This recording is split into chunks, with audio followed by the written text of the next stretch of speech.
नमस्कार दोस्तों, स्वागत है मैड सिविल बॉयज ब्लॉग्स में। मैं इंजीनियर सूरज कुमार। आज हम बात करने वाले हैं कवर ब्लॉक के बारे में।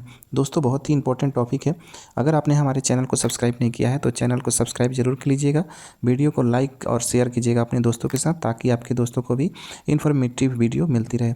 चलिए हम चलते हैं ऊपर स्लैब में, जहाँ पर हम देखेंगे कवर ब्लॉक कहाँ कहाँ लगा है। दोस्तों, कवर ब्लॉक क्या होता है, स्लैब में इसका क्या रोल होता है, कहाँ कहाँ और कब कब इसका यूज करना चाहिए, सब कुछ डिटेल में समझेंगे। अगर आप साइट पर काम करते हैं या फिर सिविल इंजीनियरिंग से जुड़े हैं तो ये वीडियो आपके लिए बहुत ही इंपॉर्टेंट होने वाली है। दोस्तों, सबसे पहले बात करते हैं कि कवर ब्लॉक क्या होता है। दोस्तों, कवर ब्लॉक एक छोटे से सीमेंट कंक्रीट का ब्लॉक होता है, जिसका काम होता है रेनफोर्समेंट स्टील और शटरिंग के बीच रिक्वायर्ड कवर मेंटेन करना। सिंपल शब्दों में मैं आपको बताऊं तो कवर ब्लॉक ये इंश्योर करता है कि स्टील कंक्रीट के बिल्कुल टच में ना हो और उसके ऊपर प्रॉपर कंक्रीट कवर मिले। ठीक है दोस्तों। अब कवर का मतलब क्या होता है? कवर का मतलब होता है स्टील के आउटर सरफेस से कंक्रीट के आउटर सरफेस तक का डिस्टेंस। इन दोनों के बीच के डिस्टेंस को कवर कहते हैं। ये कवर स्ट्रक्चरल सेफ्टी के लिए बहुत ही ज़रूरी होता है, क्योंकि इसी से स्टील को रस्ट, मॉइस्चर एंड फायर से प्रोटेक्शन मिलता है। स्लैब में कवर ब्लॉक का क्या काम होता है, इसके बारे में जानते हैं। ये स्टील को नीचे शटरिंग से ऊपर क्या करता है, उठाता है। रिक्वायर्ड स्लैब कवर मेंटेन करता है। स्टील को कंक्रीट के सेंटर जोन में रखता है।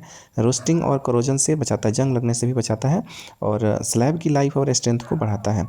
अगर स्लैब में कवर ब्लॉक यूज नहीं किया जाता है तो स्टील क्या होता है, नीचे बैठ जाता है, और जिससे क्या होता है, स्लैब वीक हो जाता है। इसलिए स्लैब के लिए हम क्या करते हैं, अब मैं आपको बताता हूँ स्लैब में कवर ब्लॉक जो होता है वो कितना होना चाहिए, है ना। ये 15 mm से 20 mm का कवर ब्लॉक यूज करना चाहिए हमें स्लैब में। अगर इंडोर स्लैब आपका है तो 15 mm, अगर आउटडोर स्लैब है या टेरेस है तो 20 mm का आप कवर ब्लॉक यूज कर सकते हैं। ध्यान रहे, हमेशा ड्राइंग या IS कोड के अकॉर्डिंग ही कवर हमें देना होता है। ठीक है। अब कवर ब्लॉक कहाँ कहाँ यूज होता है मैं बताता हूँ आपको। ये आप स्लैब में, बीम में, कॉलम में, फुटिंग में, रिटेनिंग वाल में, स्टेयरकेस में यूज कर सकते हैं। लेकिन ध्यान रहे, हर मेंबर का जो होता है कवर अलग अलग होता है। ठीक है दोस्तों। अब मैं आपको बताता हूँ अलग अलग RCC मेंबर के लिए अलग अलग जो कवर ब्लॉक होता है वो कैसा होता है। जैसे स्लैब के लिए 15 से 20 mm का कवर ब्लॉक होता है। बीम के लिए 25 mm का होता है। कॉलम के लिए 40 mm और फुटिंग के लिए 50 mm का होता है।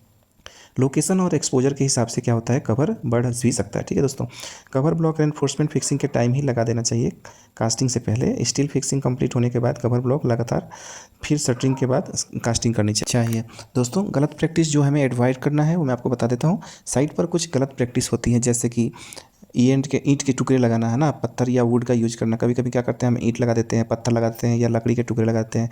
प्लास्टिक वेस्ट जो रहता है उसका यूज करते हैं। दोस्तों, ये सब बिल्कुल ही गलत है, क्योंकि ये कंक्रीट के साथ प्रॉपर बॉन्ड नहीं बनाती और स्ट्रक्चर को वीक करते हैं ना।